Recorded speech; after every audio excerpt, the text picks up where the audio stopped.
राधे राधे प्यारे साथियों, welcome back to my YouTube channel the shorthand expert. देखिए, आज की इस वीडियो में मैं आपके लिए महोदय के खंड 2 का मैटर लेकर आई हूँ, जिसमें मैं आपको अभ्यास 23 और 24 से मैटर बोलूंगी।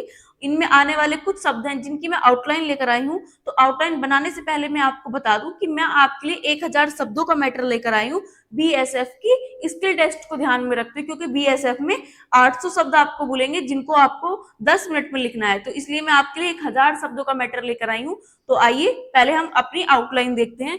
देखिए, सबसे पहले आता है अनुसंधानों। तो ये हो गया अनुसंधानों, ठीक है। अब आता है राष्ट्रीय कृषि सम्मेलन। तो ये हो गया राष्ट्रीय कृषि सम्मेलन। फिर आता है भारतीय भाषाओं। तो ये हो गया, देखिए भारत को हम ऐसे लिखते हैं और ये भाषा ऐसे लिखते हैं। अगर हम इन दोनों को एक जगह मर्ज कर देते हैं तो ये हमारा हो जाएगा भारतीय भाषा। तो ये हो जाएगा हमारा भारतीय भाषा। ये हो गया भारतीय भाषा, इसमें ओ लगा दीजिए, ये हो गया भारतीय भाषाओं। अब आता है वैज्ञानिक। तो ये हो गया विज्ञान, इसमें इक लगा दीजिए, ये हो गया वैज्ञानिक।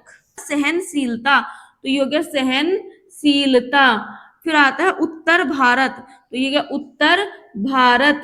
फिर आता है आसमान। तो ये हो गया आसमान। फिर आता है बर्दाश्त। फिर हो गया बर्दाश्त। अब आता है कीटनाशक। तो देखिए, ये हो गया कीट और इसमें ये न का आंकड़ा लग गया, ये शय, ये क, कीटनाशक। फिर आता है प्रचार और प्रसार। देखिए, अगर आता है प्रचार, ये हो गया प्रचार, ये प्रसार, प्रचार प्रसार हो गया। अब इसमें और आया है, तो या तो इसको रे से काट दीजिए या पूरा पूरा और लिख दीजिए। कृषि अनुसंधान। तो ये हो गया कृषि अनुसंधान, ठीक है। फिर आता है हिमालय। तो ये हो गया हिमालय। हो गया एवरेस्ट। तो ये हो गया वेरेस्ट, एवरेस्ट। फिर आता है कृषि विशेषज्ञों। तो ये हो गया कृषि, ये विशेषज्ञों। फिर आता है पाठशालाओं। तो ये हो गया पाठ, ये शाला, ये ओ, पाठशालाओं। फिर आता है कार्यकर्ताओं। तो ये हो गया कार्यकर्ताओं। फिर आता है योगदान। देखिए, योगदान को दो तरह से लिख सकते हैं। एक तो हमें इस तरह से लिख सकते हैं योगदान पूरा पूरा, या इसको किस तरह से लिख सकते हैं, योग बनाइए और दान लिख दीजिए योगदान, या योग बना के इसको दै से कवर कर दीजिए योगदान। फिर आता है विश्व बाजार। तो ये विश्व, ये वा, ये जार, विश्व बाजार। अब देखिए, मैंने ये 4 शब्द लिखे हैं ने से का को, इनके शब्द चिन्ह लगभग एक जैसे हैं, तो इनमें बहुत से विद्यार्थियों को बहुत कंफ्यूजन होती है। तो मैं अपना एक्सपीरियंस बताती हूँ कि मैं इनको किस तरह से लिखती। जरूरी नहीं कि आप भी इनको इस तरह से लिखे, आप जैसे लिखती हूँ, जिस तरह से आप इनको उठा पाते हो तो आप उसको उस तरह से लिख सकते हैं, लेकिन मैं अपना एक्सपीरियंस बता रही हूँ। देखिए, ये ने का सब चिन्ह है, ये का सब चिन्ह है, ये से का सब चिन्ह होता है, ये को का सब चिन्ह होता है। अब देखिए, लगभग ये ने और का, से और को, ये सब चिन्ह एक जैसे थे। तो मैं ने और से को तो इसी तरह से लिखती थी जिस तरह से दिया है, और का और को में मैं डबल लाइन कर देती थी। ये मैं का और को, तो ये मेरे से अच्छे से उठ जाते हैं, तो ने से का को। बाकी आप पर डिपेंड करता है आप इनको किस तरह से लिखते हैं। अगर आपको इस तरह से अच्छा लगता है तो आप इनको इस तरह से भी लिख सकते हैं। तो आइए देरी ना करते हुए अब मैटर शुरू करते हैं। Ready, start.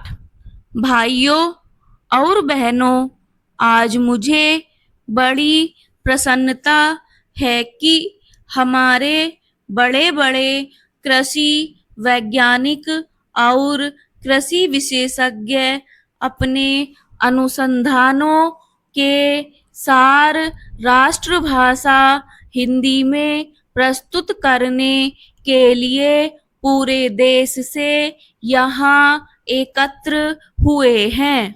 मैं तो हमेशा ही कहता रहा हूँ कि किसानों तक नई जानकारी उनकी ही भाषा में पहुंचाई जा सकती है। आपने अच्छा किया कि श्री गणेश राष्ट्रभाषा हिंदी से किया। मैं तो चाहूंगा कि सभी भारतीय भाषाओं में राष्ट्रीय कृषि सम्मेलन आयोजित किए जाएं, ताकि सभी क्षेत्रों के किसानों को पता चले कि उनके लिए इस देश के कृषि वैज्ञानिक कितनी मेहनत से नई नई किस्में और तकनीकें निकाल रहे हैं। अब से 3 दिन बाद हम नए वर्ष में प्रवेश करेंगे। मुझे बताया गया कि सन 1995 के वर्ष को यूनेस्को ने सहनशीलता का वर्ष घोषित किया हुआ था। शायद भारत में इसके बारे में ज्यादा चहल पहल या चर्चा नहीं हुई, क्योंकि भारत देश और भारतीय लोग तो हैं ही सहनशील। इसमें भी सबसे ज्यादा सहनशील हैं किसान। आप खुद हिसाब लगा लो, हर तरह से भारत का किसान संसार का सबसे सहनशील प्राणी सिद्ध होगा।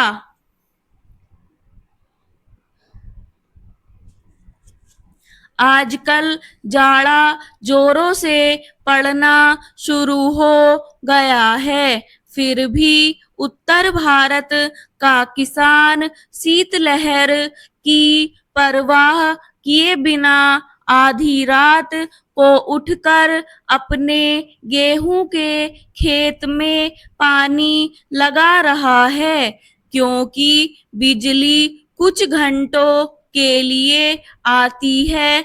किसान ठंड सहकर फसल उगाएगा और फसल पकते पकते गर्मियां शुरू हो जाएंगी तो जेठ की तपती धूप में वह खेतों में कटाई व मड़ाई का काम करेगा। यह जाड़ा पाला सहना और कड़ी गर्मी में पसीने से लथपथ होकर काम करते रहना, इतनी सहनशीलता बस किसान के बूते की ही है। फिर हिंदी बोलने वाला तो और भी ज्यादा सहनशील है, हर हाल में जी रहा है।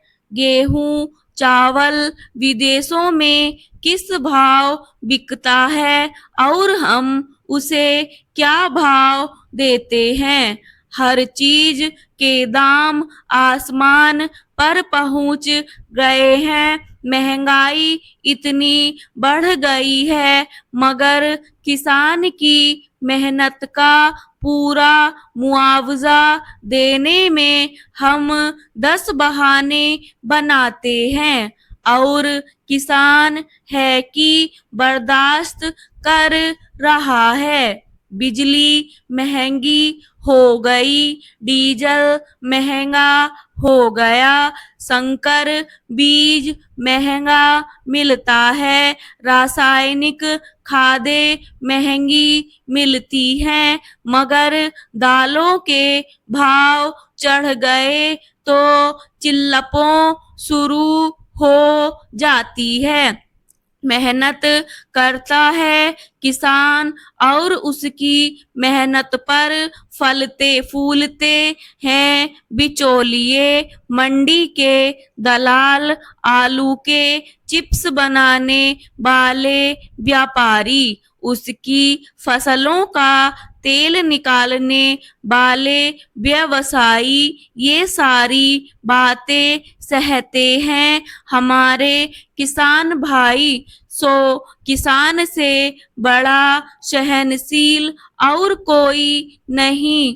कोई आता है तो खराब किस्म का बीज बेच जाता है, तो दूसरा जिप्सम के नाम पर मिट्टी बेच जाता है।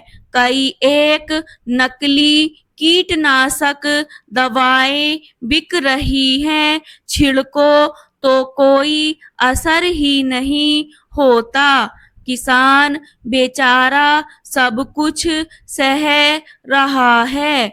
मैं समझता हूँ कि यहाँ जो कृषि वैज्ञानिक हिंदी में अपने शोध पत्र प्रस्तुत कर रहे हैं वे भी बड़े सहनशील होंगे। भाइयों और बहनों, मतलब यह है कि अगर संसार को सहनशील बनाना है तो सभी लोगों को दुनिया भर में हिंदी भाषा का प्रचार और प्रसार करना चाहिए। ज्यादातर व्यापार के लिए कच्चा माल तो किसान ही पैदा करता है, फिर किसान के लिए कृषि अनुसंधान के खर्च में दुनिया भर में कटौती क्यों की जा रही है? कटौती करनी है तो बहुत से और क्षेत्र भी हैं। अमीर देश सन 1990 में खेती बाड़ी को आगे बढ़ाने के लिए जो सहायता दे रहे थे वह थी 12 अरब डॉलर और 10 साल बाद 2000 में 2 अरब डॉलर की कटौती कर दी और यह 10 अरब डॉलर रह गई।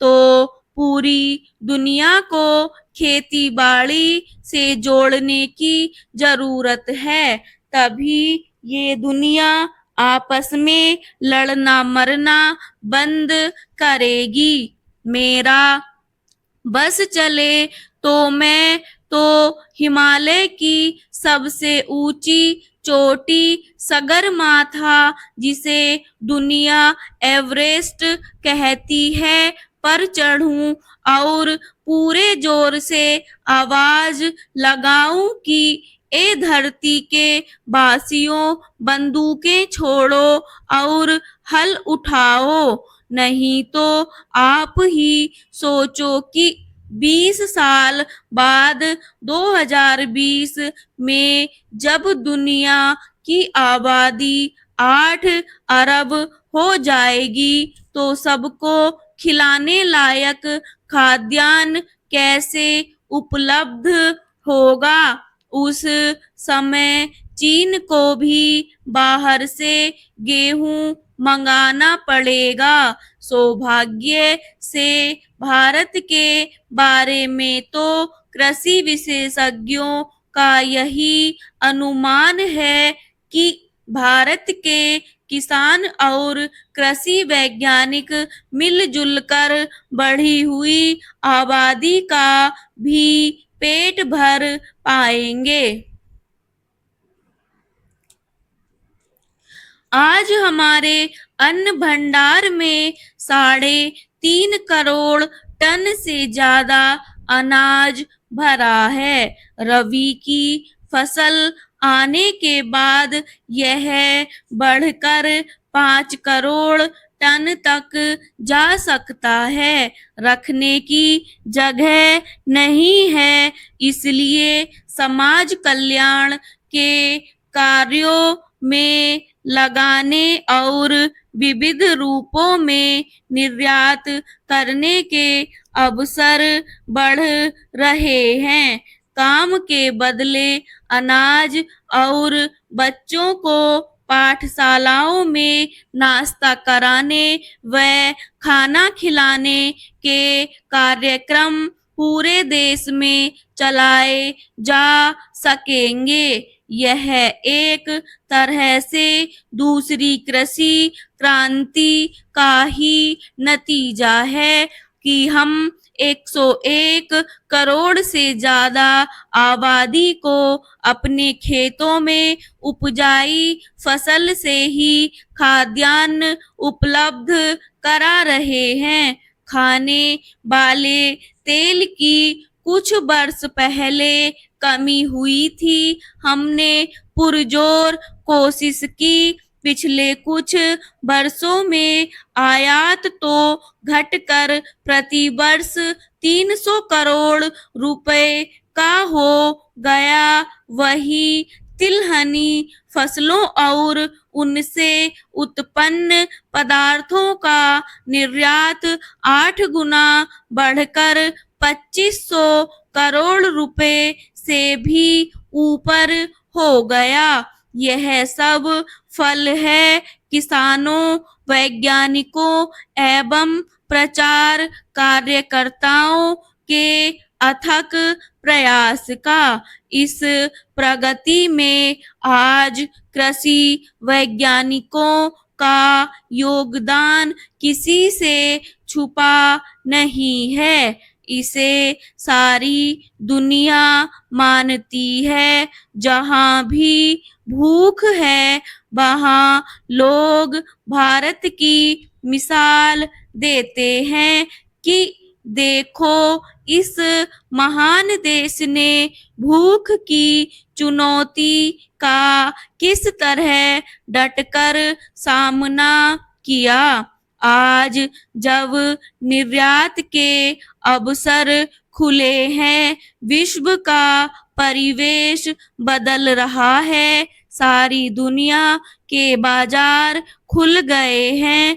सौभाग्य से दुनिया में शाकाहार भी बढ़ रहा है। इस समय हमारे विविध व्यंजनों को विश्व बाजार में प्रचलित करने के बड़े मौके हैं। Bram stop.